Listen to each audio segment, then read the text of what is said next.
In our headlines on this Tuesday, July 15th, here in South Korea, the Parliament holds a second day of confirmation hearings with the cabinet nominees for defense, environment and SMEs among those to take the stand. And President Lee Jae-myung welcomes the return of medical students following months of protests against the former administration's reform policy. On the diplomatic front, Seoul condemns Tokyo's latest territorial claim over the South Korean island of Dokdo, vowing to respond sternly to such provocation. The South Korean parliament ushered in a second day of confirmation hearings for nominees of the president's first cabinet, with its picks for environment and SMEs sharing their policy directions. Our political correspondent Moon Hae-ryun starts us off. The National Assembly's confirmation hearing for key cabinet positions entered its second day on Tuesday, with nominees appearing before lawmakers on related standing committees. Kim Sung-hwan tapped to lead the Ministry of Environment, pledged to strengthen measures to protect residents from climate-related disasters as the country has seen record rainfall and heat in recent years. The next 5 years will be a critical period for laying the groundwork for a transition to a decarbonized green civilization. I will work to overcome the climate crisis hand in hand with the public. He also advocated for a pragmatic energy policy that balances renewable energy with nuclear power, reiterating that he does not support phasing out nuclear energy despite his past association with such views under the Moon Jae-in administration. Han Sung-suk, the nominee for Minister of SMEs and Startups, discussed the challenges that small businesses face amid high interest rates, inflation and sluggish domestic demand, while pointing out the need for a digital transformation. The rapid acceleration of the AI revolution and digital transformation is shifting the very paradigm of industry, leaving behind businesses unable to adopt. For small businesses and SMEs, digital transformation is no longer optional. It is a prerequisite for survival and growth. Han also addressed growing concerns over Chinese e-commerce platforms such as AliExpress and Temu gaining market share in Korea, and said she would take necessary measures to address safety and copyright issues, particularly in the fashion sector. Disputes between ruling and opposition party lawmakers have continued to play out across much of the confirmation hearings for cabinet nominees, with tensions heightening for Kwon Ol, nominee for Ministry of Patriots and Veterans Affairs. The People Power Party criticized his lack of experience in veterans affairs and accused the administration of rewarding loyalty over merit, with Kwon being a former conservative lawmaker who switched sides just ahead of the presidential election. The Democratic Party defended the nomination, saying it reflected the president's will to promote national unity across ideological lines. Despite the clashes, lawmakers did manage to adopt a confirmation report for Bae Kyung-hoon, the nominee for Minister of Science and ICT, in a rare moment of agreement. The confirmation process will continue with hearings scheduled for the Education, Justice and Employment and Labor ministerial nominees on Wednesday. Moon Hae-ryun, Arirang News. And while we await those confirmation hearings scheduled for tomorrow, the Defense Minister nominee, the first civilian to be tapped for the post in over 60 years, also took the stand today to share his thoughts on rebuilding trust for strength. Our defense correspondent Kim Bo-kyung covers his remarks and more. Five-term lawmaker Ahn Gyu-back faced lawmakers' questions on Tuesday during the parliamentary confirmation hearing for the post of defense minister. Nominated as the first civilian defense chief in 64 years, Ahn is widely expected to lead the transformation of the military that was mobilized during the martial law period. Asked to fulfill such expectations, he vowed to rebuild the military to earn people's trust. What we must do now is to hold those accountable for the illegal martial law, correct the wrongdoings of the previous administration, strengthen civilian control to ensure that our military does not become a tool for private power, and rebuild a military of the people. He added he would reform the military by boldly incorporating advanced technologies and reorganize the structure to deal with the falling number of troops. Regarding North Korea, he said ministry will support the government's efforts to establish peace on the peninsula while pledging to seek sustainable peace based on strength. I will militarily support the government's efforts to establish peace on the Korean peninsula while establishing deterrence based on immense military power. A door for dialogue to ease tensions and build trust should be left open. Ahn was also asked about his views on relationships with allies and neighboring countries. He stated that the Seoul-Washington alliance should be strengthened and that any discourse on U.S. forces Korea troop reduction and Washington's thoughts on strategic flexibility should be closely consulted between both parties, as it is not something that one side can unilaterally assert. In terms of China, Ahn said he would seek a cooperative relationship focusing on national interests. Regarding China, we need to take into account various factors such as northern diplomacy, market expansion, and economic interests. Meanwhile, Ahn added that the Lee Jae-myung administration is aiming to transfer the wartime operational control from the U.S. to Korea within Lee's term. Though the top office made it clear it is Ahn's personal view, it said it is looking into the matter. Kim Bo-kyung, Arirang News.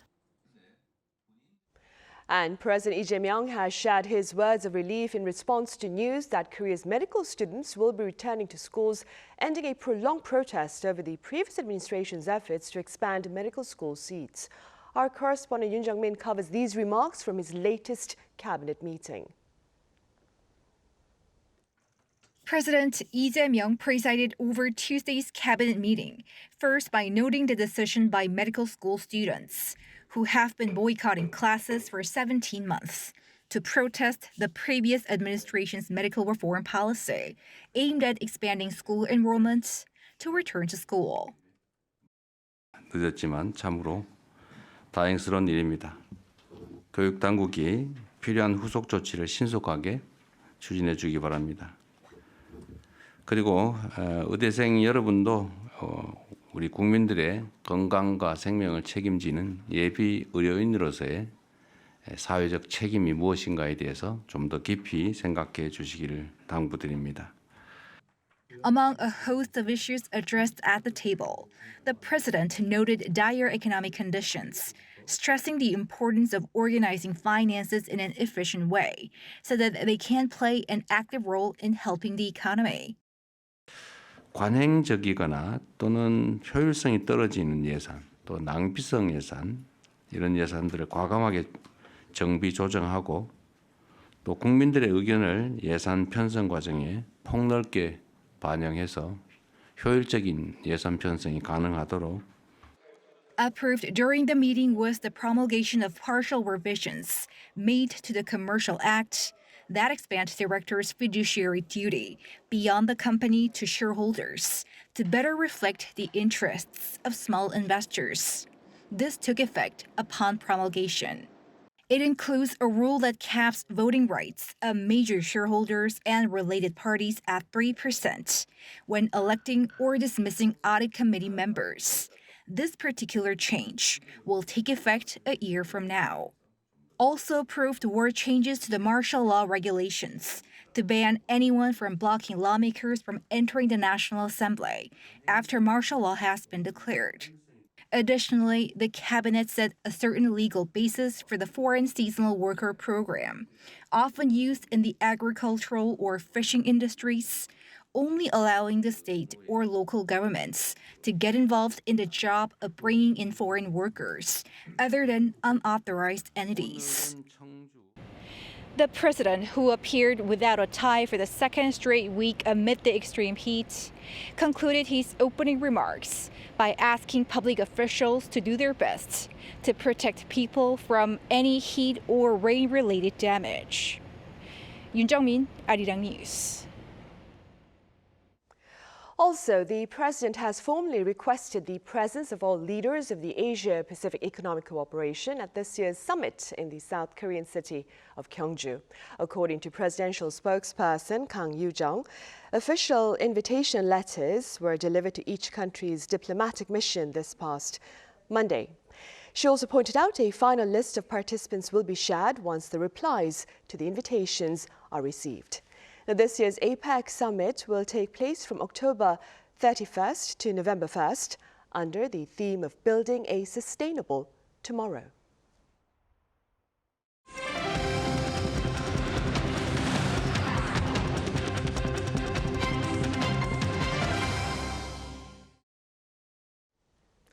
Seoul has condemned Tokyo's latest territorial claim over South Korea's Dokdo islets. Our foreign affairs correspondent Oh Soo-young reports.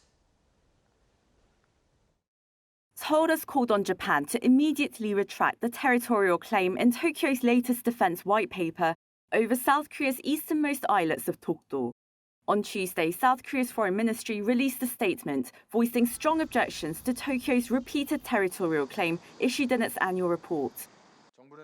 We once again make it clear that any claim by the Japanese government over Dokdo, an integral part of South Korean territory, has no impact whatsoever on our sovereignty. We will respond firmly to any provocation by Japan regarding Dokdo. The first defense white paper issued under Prime Minister Shigeru Ishiba outlines Tokyo's view of the regional security environment. And once again, it refers to Dokdo as Takeshima, claiming sovereignty over the Korean territory and marking the waters surrounding Dokdo with blue lines on several maps. Japanese media also revealed on Tuesday that Tokyo's Ministry of Defense, for the first time, distributed its white paper adapted for children to elementary schools. The booklet labels Dokdo as Takeshima and the East Sea as the Sea of Japan. Seoul's foreign ministry on Tuesday summoned the Japanese embassy's Minister for Political Affairs to formally lodge its complaint against Tokyo's latest move. South Korea rejects Japan's ungrounded claims, citing historical records dating back to the 6th century. While Korea was subjugated to Japan's imperial rule before and during World War II, following Korea's liberation from Japan in 1945, Dokdo has been under Seoul's effective control, with the South Korean Coast Guard playing a key role in its defense and management, meeting the legal basis for its sovereignty under international law. As mentioned in Japan's latest document, the bilateral dispute remains unresolved. At the same time, amid rising geopolitical tensions, particularly in the Indo-Pacific, Japan, for a second year in a row, named South Korea as an important neighbouring country and partner in addressing shared global challenges. The white paper also states that close coordination between South Korea, Japan and the United States is essential in addressing regional security concerns. It lists North Korea's advancing missile capabilities, China's regional pressure, and growing Russia-North Korea cooperation as key threats. While Seoul-Tokyo ties spiraled in 2019 due to disputes over historical issues related to Japan's wartime colonization of Korea, the two governments resumed top-level diplomacy, trade and security cooperation in 2023. Leaders on both sides have committed to pursuing cooperation that looks to the future, while separately addressing bilateral sticking points. Oh Soo-young, Arirang News. Direct passenger flights between Pyongyang and Moscow will be available starting July 27th. According to the Kremlin's transport ministry, Russia's Nordwind Airlines is scheduled to offer flights to and from the North Korean and Russian capital cities twice a week. Currently, the only flights between Russia and North Korea are between Vladivostok and Pyongyang. The Moscow-Pyongyang flight will take about 8 hours. Meanwhile, in a tangible shift in stance, U.S. President Donald Trump has threatened tariffs targeting Russia in the absence of an agreement to end its aggression against Ukraine in 50 days. Our Lee Seung-jae covers this ultimatum and more. U.S. President Donald Trump has issued a stern warning to Russian President Vladimir Putin to finally put an end to the war in Ukraine. During a meeting with reporters alongside NATO Secretary General Mark Rutte in the Oval Office on Monday, Trump said Washington will impose very severe tariffs on Moscow in 50 days if there is no deal made to end the war. It's a horrible war, and it should be stopped. And so if it's not done, if we don't have an agreement in 50 days, that's what we're doing, secondary tariffs. And they're biting. And I hope we don't get to the point where we do, but I've been hearing. This would mean 100% tariffs on Russian goods and secondary sanctions on purchasers of Russian oil. The move would also target Russia's trading partners in order to further isolate Moscow from the global economy. President Trump also announced a deal which will allow NATO member countries to purchase American-made weapons, which would be allowed to be given to Ukraine. The deal we've made, this is billions of dollars worth of military equipment is going to be purchased from the United States, going to NATO, etc. And that's going to be quickly distributed to the battlefield. The NATO chief said large numbers of weapons would be sent, including missiles, as part of its first wave of equipment to Ukraine. Meanwhile, with the news of military aid to Ukraine, Ukrainian President Volodymyr Zelensky expressed gratitude to President Trump for his readiness to protect Ukrainian lives. I'm grateful to President Trump for his readiness to support the protection of our people's lives.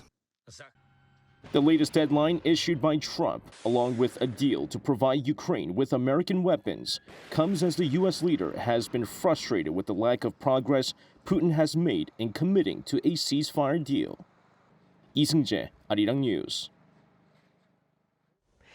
And the U.S. says the tariff letters it recently sent to its trade partners are in effect the deals that it has been seeking, but added it remains open to related talks. Our Shin Ha-young has details. U.S. President Donald Trump left the door open to further trade talks, even as he maintained that the letters he sent regarding tariff rates are the deals with the U.S. trading partners. Speaking at the White House on Monday during a meeting with NATO Secretary General Mark Rutte, Trump told reporters the deals are already made. The letters are the deals. The deals are made. There are no deals to make. They would like to do a different kind of a deal, and we're always open to talk. We are open to talk, including to Europe. This comes after Trump sent letters to 25 countries notifying them of their blanket tariff rates, starting with South Korea and Japan on July 7 with a 25% rate, followed by the EU and Mexico with a 30% rate. The letters also noted the extension of the effective date for reciprocal tariffs to August 1st, pushing back the previous July 9 deadline. Meanwhile, Trump said the U.S. has been taken advantage of in trade and military matters. He posted on his social media Truth Social on Monday, saying that for decades the country has been ripped off on trade and military, adding it has come at a cost of trillions of dollars. However, he did not name any specific country in the post. With less than 3 weeks to go before sweeping U.S. tariffs take effect, South Korea's Trade Minister Yoh Hang-gu says negotiations with Washington have entered what he calls game time. Speaking to reporters Monday at the Sejong government complex, Yoh stressed with under 20 days left, it's now a time for choices and decisions. He added that Seoul is ramping up give-and-take talks to find a landing zone aiming to secure a board package deal. And amid U.S. demands to lower trade barriers, Yoh also touched on a sensitive topic for the country, the agricultural industry. The trade minister said free trade talks not just with the U.S. but with any other partners are always, quote, painful. Yoh, however, underscored the need for strategic judgment as despite the pain for the agro sector, Korean industry as a whole has taken steps forward from trade deals made in the past. Shin Ha-young, Arirang News. And the government is set to raise the threshold of energy rate tiers for the months of July and August. According to the ruling Democratic Party, this move follows its talks with relevant authorities here earlier on this Tuesday over ways to help households cope with the heavy cost of air conditioning this scorching summer season. Essentially, households can use more electricity before having to pay for a higher rate. The threshold for the lowest tier has been raised from 200 kilowatt hours to 300 kilowatt hours, and other thresholds have also been raised.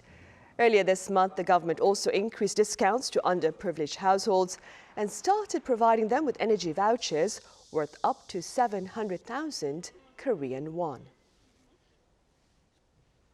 15 years from now, 1 out of 3 residents here in capital Seoul will be 65 or older. That being said, city officials have set aside a substantial amount of money to better prepare for its super-aged society. Cha Yun-kyung has more. Students are attending a lecture about the dangers of accidental falls and ways to prevent them. The class is a training course for safety instructors, part of a senior job project run by Seoul City. The Seoul Metropolitan Government supports training expenses so that the students can work in the private or public sector after completing the course. I had taught for 35 years. After retirement, I was wondering if I could still teach something, and I found this course. In preparation for 2040, when 1 out of every 3 citizens becomes 65 or older, the SMG has announced its so-called 9988 Seoul project. It provides job opportunities, care services, and residences for elderly people by investing 3.4 trillion Korean won for 5 years starting from 2026. Seoul will increase job opportunities for senior citizens, a vocational education program, and job search support. By 2040, 225 more elderly and daycare centers will also be created. We will make sure that building nursing facilities, including daycare, is a duty when a new apartment complex with more than 2,000 residents is built. The city is planning to build more residences and leisure facilities for senior citizens, such as cultural complexes and golf courses. Cha Yoon-kyung, Arirang News.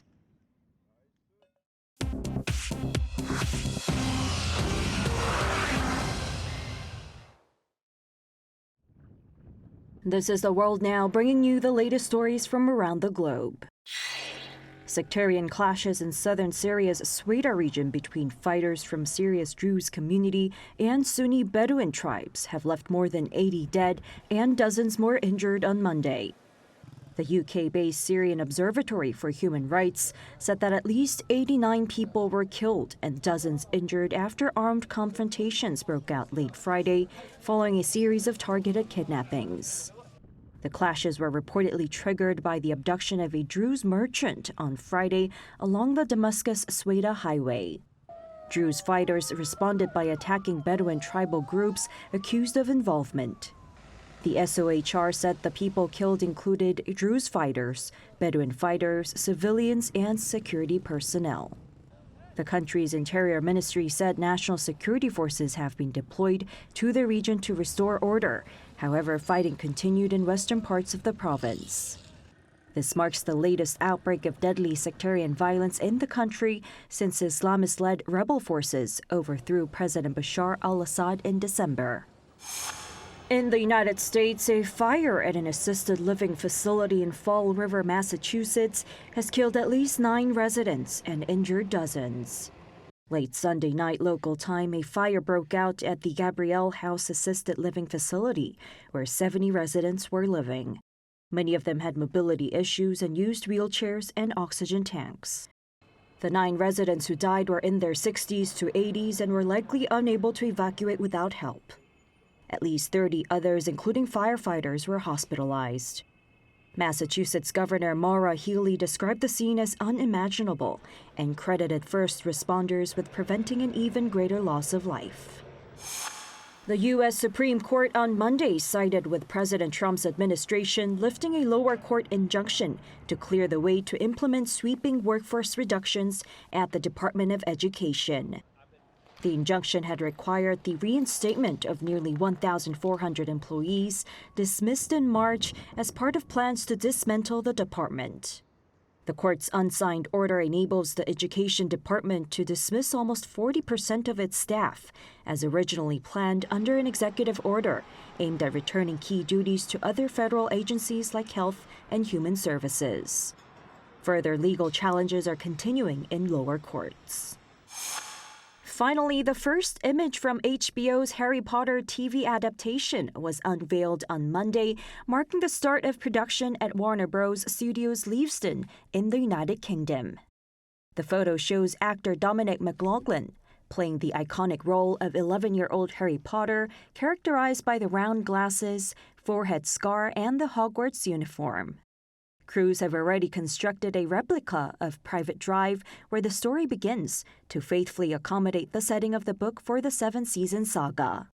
The actors who will play Hermione Granger and Ron Weasley have also been confirmed. The new TV series is expected to take 10 years to complete. Choi Ji-hee, Arirang News.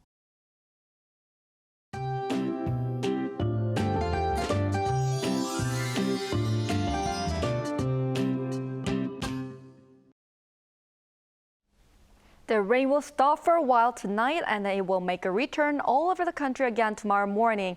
In particular, tomorrow's rain will be strong, mainly in the western regions.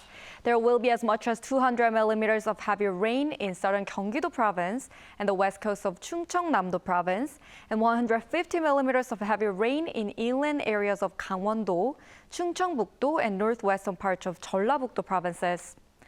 With rain falling, the heat slowed down today. The daytime temperature stayed at 28 degrees Celsius in Seoul, and it will stay at below 30 degrees in most areas for a while.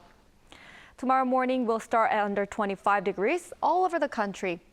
Highs will move up to 28 degrees in Seoul, Daegu, Gwangju and Busan, Gyeongju and Jeju, 31 degrees. Summer heat will stay cooler with rain on and off until Saturday. That's all for Korea. Here are the weather conditions around the world.